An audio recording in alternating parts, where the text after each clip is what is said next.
Story number 1. The staircase that wasn't there. I'm a real estate photographer. I've been doing this for 11 years, shooting hundreds of properties across 3 states. I've seen hoarder houses, foreclosures with squatter damage, even a few alleged haunted properties that were just old houses with bad wiring. I've never believed in the supernatural. Past tense. Because what happened at the Millbrook property changed everything I thought I knew about reality. The listing came through on a Tuesday. Standard job, $800 for a full shoot of a Victorian home built in 1887. The realtor, Janet, mentioned it had been empty for 8 months. The previous owner had passed away and the family wanted it sold as is. She warned me it was creepy, but in that playful way realtors do when they're trying to make old houses sound charming instead of decrepit. I arrived at 2 p.m. The house loomed at the end of a cul-de-sac, surrounded by overgrown hedges that hadn't been trimmed in years.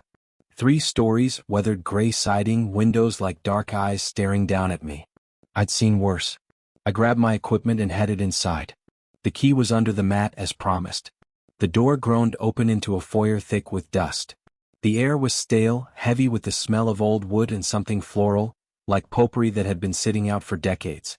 I started my routine. Wide-angle shots of the entryway, the living room, the kitchen. Everything was period appropriate. Ornate crown molding, original hardwood floors, a fireplace with an intricately carved mantel. Then I noticed the staircase. It was in the corner of the living room, ascending to the 2nd floor. Beautiful craftsmanship, dark oak with a banister that curved elegantly upward. But something about it made me pause. The angle seemed wrong. Like it didn't quite fit the space it occupied. I chalked it up to the wide-angle lens distorting the perspective and kept shooting. I finished the 1st floor and headed upstairs. 4 bedrooms, 2 bathrooms, all empty except for the dust and the fading wallpaper. I shot each room methodically, checking my work on the camera's display screen. Everything looked normal. Until I got to the end of the hallway. There was another staircase. A narrow one leading up. I stopped. That didn't make sense. The listing described this as a 2-story house. I pulled out the property specs on my phone. 2 stories. 4 bedrooms, 2 baths. No mention of a 3rd floor. But the staircase was right there. I walked over to it. The steps were covered in threadbare carpet, dark red, almost black in the dim light. The air around it was colder. Noticeably colder. My breath came out in a visible puff. I looked up. The staircase disappeared into darkness. There was no light switch that I could see.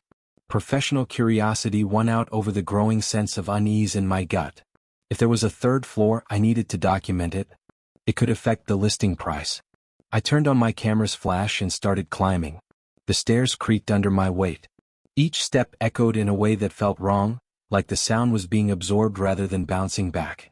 I counted as I climbed. 13 steps. At the top was a door.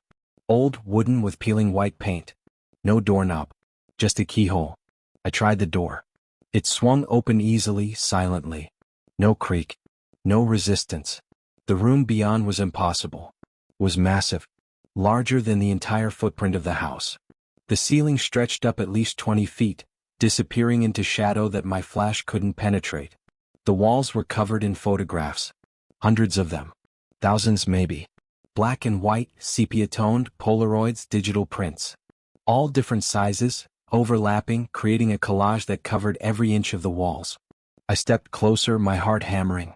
The photos were of people. Families. Children. Couples. All smiling.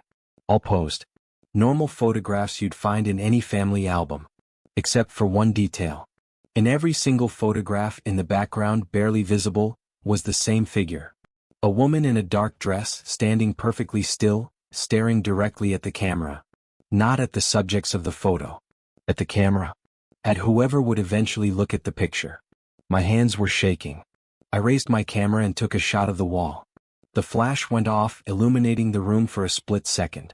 In that brief moment of light, I saw something that made my blood turn to ice. The photographs weren't just on the walls. They were floating. Suspended in the air by nothing. And they were moving. Slowly rotating like they were caught in an invisible current. The flash recharged. I took another picture. In the second burst of light I saw her. The woman from the photographs. She was standing in the center of the room, her back to me. The dark dress hung off her frame like it was draped over bones. Her hair was long black, reaching down to her waist. She turned her head. Not her body. Just her head. It rotated impossibly, far beyond what human anatomy allows. Her face came into view. Pale. Gaunt. Eyes completely black. And she smiled. I ran. I don't remember making the decision. My body just moved. I flew down those 13 steps, stumbled into the hallway and kept running. Down the main staircase, through the living room, out the front door. I threw my equipment into my car and peeled out of that driveway like the devil himself was chasing me. I called Janet from the road. I told her I couldn't complete the shoot, that there was something wrong with the house, that she needed to get someone else. She was confused, annoyed. She reminded me I'd signed a contract. I told her to keep the deposit. I didn't care. I was never going back to that house. But here's where it gets worse. Here's the part that I can't explain. The part that makes me question my own sanity.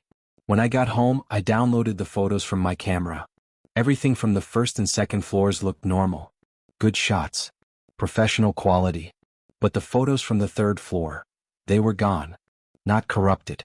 Not blank. The files simply didn't exist. According to my camera's metadata, I'd shot 87 photos that day. But only 84 were on the card. 3 were missing. The 3 I took in that impossible room. Except that's not entirely true. There was one image. A thumbnail in my camera's trash folder. I restored it. It was the shot of the wall of photographs. But in my version, the photos weren't floating. They were lying on the floor. Hundreds of them, scattered across warped floorboards. And in the center of the frame, written in what looked like dust on the floor, were 2 words. You're next. I deleted it immediately. Formatted the memory card 3 times. Threw it away. But I can still see it when I close my eyes. I never told Janet what I saw. I couldn't. How do you explain something that defies explanation? But I did some research. I had to know if I was losing my mind. The house was built in 1887 by a photographer named Edward Millbrook. He specialized in post-mortem photography, taking pictures of the recently deceased, posed as if they were still alive. It was common practice in the Victorian era. A way for families to have one last image of their loved ones. But Edward became obsessed. His wife died in 1889 during childbirth. After that, his work took a dark turn. Neighbors reported that he started inviting strangers into his home for portrait sessions. Those strangers were never seen leaving. Over the course of 3 years, 17 people went missing in the area. All of them had last been seen entering Edward's home. Police finally raided the property in 1892.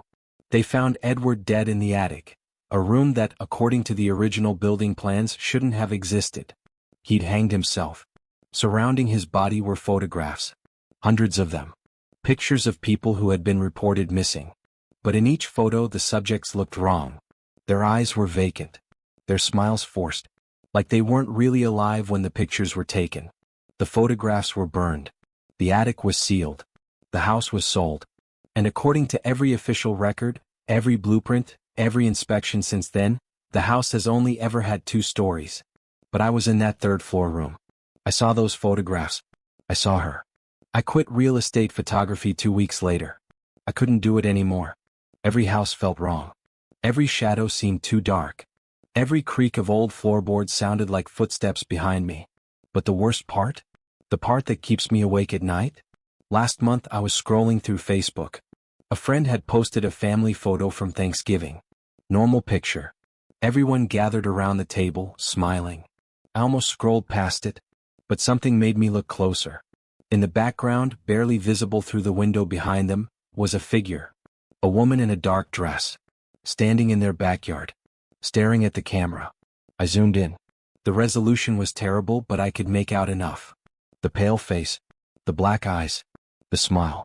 It was her. I called my friend immediately. Asked him about the photo. He had no idea what I was talking about. Said there was no one in the backyard. No one standing at the window. I sent him a screenshot with the figure circled. He went quiet. Then he said, "That's impossible. We don't have a window on that side of the house." But it's there in the photo. Clear as day. I've started seeing her in other pictures.